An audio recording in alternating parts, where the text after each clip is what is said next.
एक आह भरी होगी हमने न सुनी होगी, जाते जाते तुमने आवाज तो दी होगी। हर वक्त यही है गम, उस वक्त कहाँ थे हम, कहाँ तुम चले गए। चिट्ठी ना कोई संदेश, जाने वो कौन सा देश जहाँ तुम चले गए, जहाँ तुम चले गए।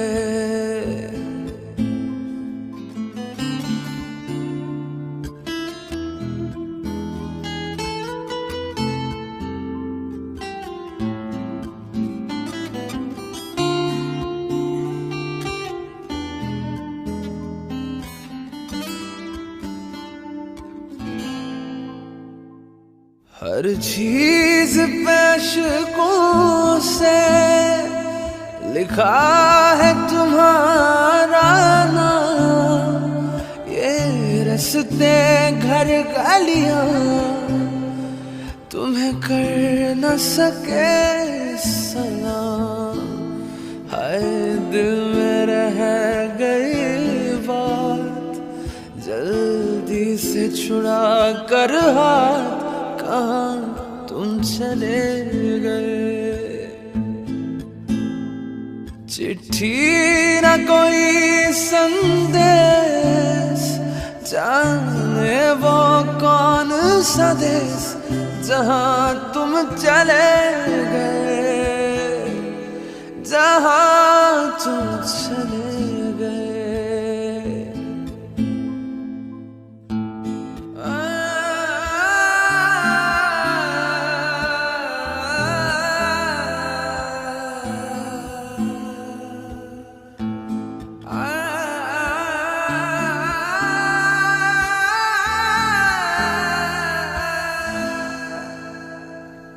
अब यादों के कांटे इस दिल में चुभते हैं, ना दर्द ठहरता है, ना आंसू रुकते हैं।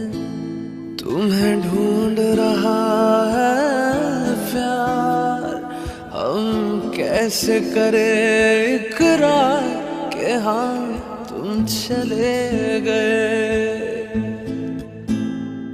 चिट्ठी ना कोई संदेश, जाने वो कौन सा देश जहाँ तुम चले गए, जहाँ तुम चले गए। एक आह भरी होगी हमने न सुनी होगी, जाते जाते।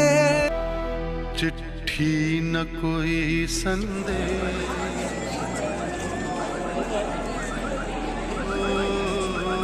चिट्ठी न कोई संदेश, जाने वो कौन सा देश जहाँ तुम चले। चिट्ठी न कोई संदेश, जाने वो कौन सा देश जहाँ तुम चले गए। चिट्ठी न कोई संदेश, जाने वो कौन सा देश जहाँ तुम चले गए, जहाँ तुम चले गए। किस दिल पे लगा के जाने वो कौन सा देश जहाँ तुम चले गए।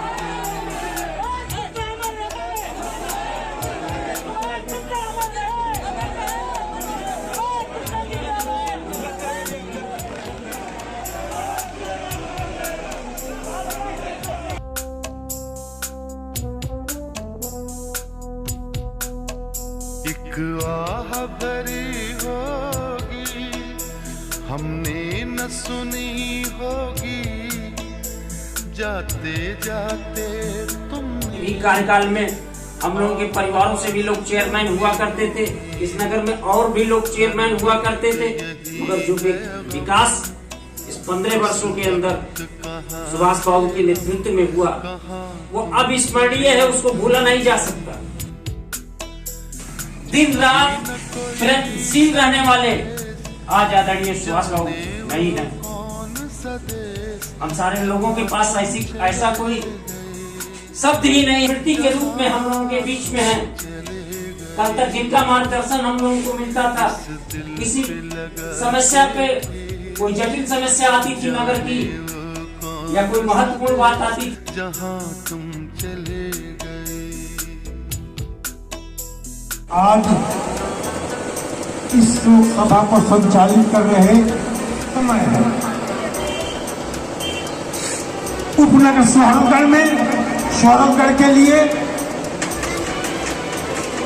यह कहना कोई अतिशयोक्ति नहीं होगी कि सुभाष जी का बहुत ही योगदान रहा है।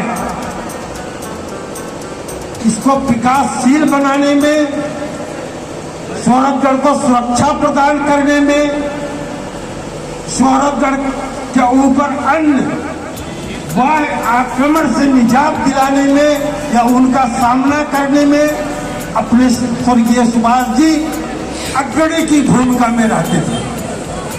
ये बल थे, स्तंभ थे सौरभगढ़। इसको भुलाया नहीं जा सकता और न भूलने वाला दिन है। बराबर अपने सुभाष जी याद किए जाएंगे, जब जब मौकाएं आएंगी याद की जाएंगी। इतना बड़ा मेला सौरभगढ़ का जो वर्ष में एक बार होता है, श्री दुर्गा जी की पूजा, और उसमें शस्त्र पूजन लेकर के चलना कोई मामूली बात नहीं है कि उस शस्त्र पूजन के जुलूस को लेकर के और उसका संचालन करते हुए और पूरे नगर का भ्रमण कराना कोई आसान काम नहीं है, किंतु वह भी उन्होंने अपने कंधे पर उठाया और सकुशल संपन्न करवाया। तो ऐसा व्यक्ति आज हमारे बीच नहीं रहा। अपार कष्ट का विषय है, अपार दुख का विषय है। इस निमित्त आज आना पड़ा यहाँ स्वर्गीय सुभाष जी के श्रद्धांजलि में, या हमारे लिए भी कष्ट का विषय है। ऐसे व्यक्तित्व को मैं श्रद्धांजलि अर्पित करते हुए ईश्वर से प्रार्थना करता हूँ, वे जहां भी रहे, जिस तरह भी रहे, जिस योनि में भी रहे, ईश्वर उन्हें अपने चरणों में स्थान दे, उनकी सहायता करे, उनके ऊपर अपना हाथ हमेशा रखे। उनके साथ साथ जो ईश्वर की जो विडंबना रही है, साथ में 3 लोग तो उनके परिवार के ही एक अपने ड्राइवर साहब जो थे, वो भी अपने पीछे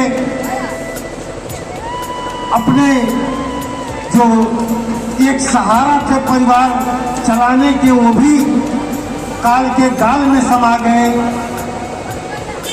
ईश्वर उनके भी आत्मा को शांति दे, न उनके परिवार को इस दुख की घड़ी में सहन शक्ति की क्षमता प्रदान करे। इन्हीं शब्दों के साथ मैं अपनी बात समाप्त करता हूँ।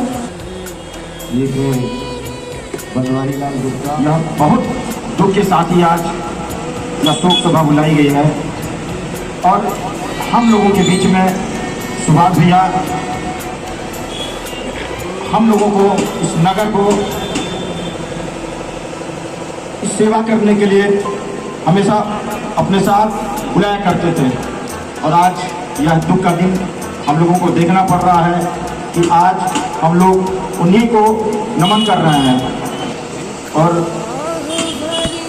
सुभाष भैया ने इस नगर को जो दिया है वह पूरा नहीं किया जा सकता है।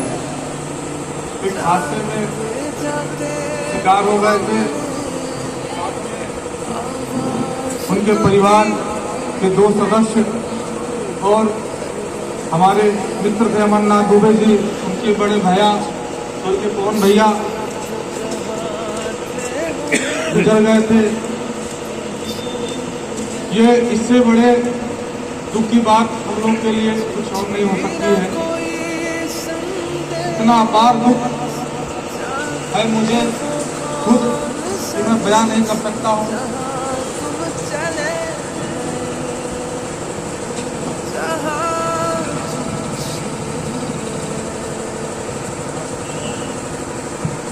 यहाँ दुख की घड़ी में कंठ अवरुद्ध हो जाता है।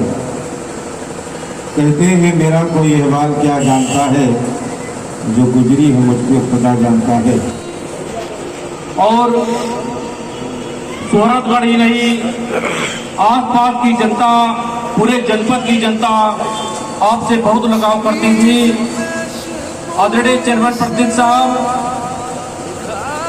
आप किसी परिचय के मोहताज नहीं हैं। आप एक बार फोन कर देते थे जो सरकार की मशीनरी सब कामों में लग जाया करती थी। ऐसे चेयरमैन साहब अब हम सारे लोगों के बीच नहीं रहे तो मान लीजिए व्यापारी भाइयों के सर से एक साया उठ गया। नहीं तो व्यापारी भाइयों के लिए आपका घर 24 घंटे खुला रहा करता था। हम सारे लोग, मेरे पर्सनल के ऊपर भी आपका बहुत सारा एहसान है। हम सारे लोग आपके घर जब भी चले जाते थे 24 घंटा आपके घर खुला रहता था। मान लीजिए आप कहीं बाहर भीतर हैं तो हम सारे लोग पूछते थे चेयरमैन साहब कब आएंगे, तो घर का परिवार का सदस्य बता देता था पापा अभी 1 घंटे के बाद 2 घंटे के बाद आएंगे। फिर हम लोग पूरा चले जाते थे और जैसे जाते थे व्यक्ति पूरे सम्मान के साथ बैठाता था। हम सारे लोगों की मनोकामना या जो भी कामना रहती थी, जो भी बात रहती थी, किसी अधिकारी के पास, किसी डॉक्टर के पास पीजीआई जाना हो, जो भी काम हो, तुरंत वो काम करवाते थे, अपने साथ ले जाते थे, काम करवाते थे। अब हम लोग का काम सुनने वाला कोई नहीं।